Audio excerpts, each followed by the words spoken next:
Hi everyone, ఎలా ఉన్నారు? మీరు ఎప్పుడైనా బాయిల్డ్ ఎగ్ ఫ్రై ట్రై చేశారా?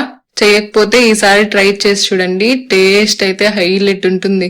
అది చపాతీలోకైనా రైస్ లోకైనా కాంబినేషన్ అయితే సూపర్ ఉంటుంది. దానికోసం మనం ఒక కడాయి పెట్టుకొని అందులో 2 to 3 టేబుల్ స్పూన్ ఆయిల్ వేసుకోవాలి. ఆయిల్ బాగా హీట్ ఎక్కాలి.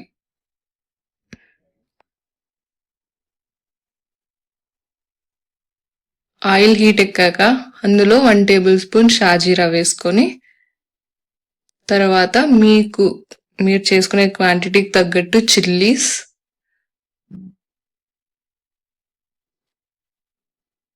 తర్వాత ఆనియన్స్ వేసుకొని బాగా ఫ్రై చేసుకోవాలి. ఆనియన్స్ గోల్డెన్ ఫ్రై అయ్యేంత వరకు ఫ్రై చేసుకోవాలి. ఆనియన్స్ ఎంత బాగా ఫ్రై అయితే టేస్ట్ అంత హైలైట్ ఉంటుంది.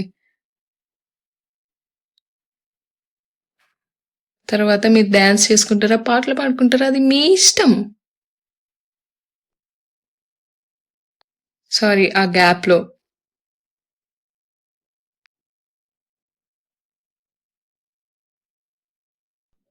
తర్వాత జింజర్ గార్లిక్ పేస్ట్ వేసుకోవాలి.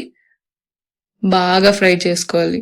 లో ఫ్లేమ్లో ఆ స్మెల్ పోయేంత వరకు ఫ్రై చేసుకోవాలి.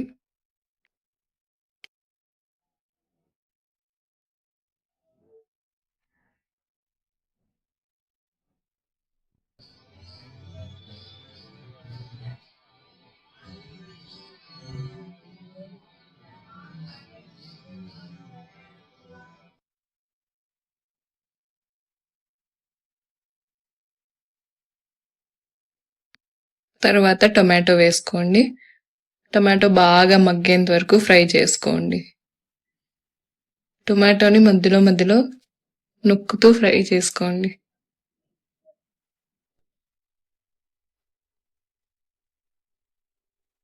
ఆ స్పేస్లో మీరు పొడులన్నీ ఒక సైడ్లో పెట్టుకుంటే బెటర్ అనమాట.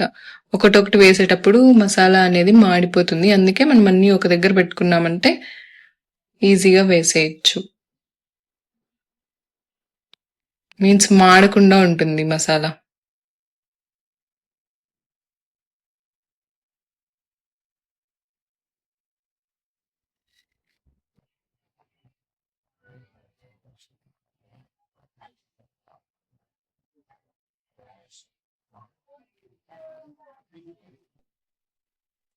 తర్వాత పుదీనా అనేది ఆప్షనల్. మీకు ఆ ఫ్లేవర్ నచ్చుతుందంటే వేసుకోండి, లేదంటే వదిలేసేయండి.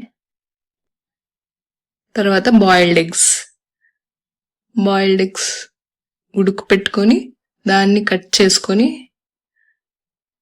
పెట్టుకోవాలి. మధ్యలో మధ్యలో నాలాగే తినేయకండి, మళ్ళీ ఫ్రైలోకి తక్కువ వస్తుంది.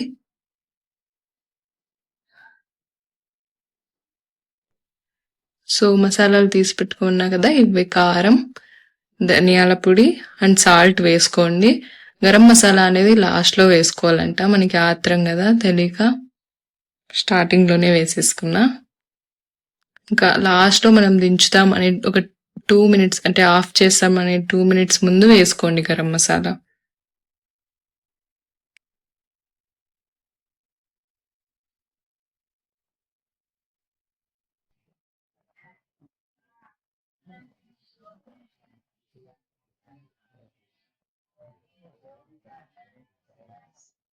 మినిట్స్లో అయిపోతుంది.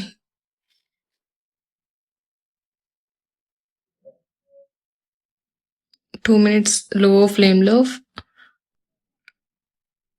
బాయిల్ ఫ్రై చేసుకోండి. సో అయిపోయింది. ఇంకా మనం ఆఫ్ చేసి సర్వ్ చేసుకోవడమే. మీరు కూడా ట్రై చేసి టేస్ట్ ఎలా ఉందో కామెంట్ చేయండి.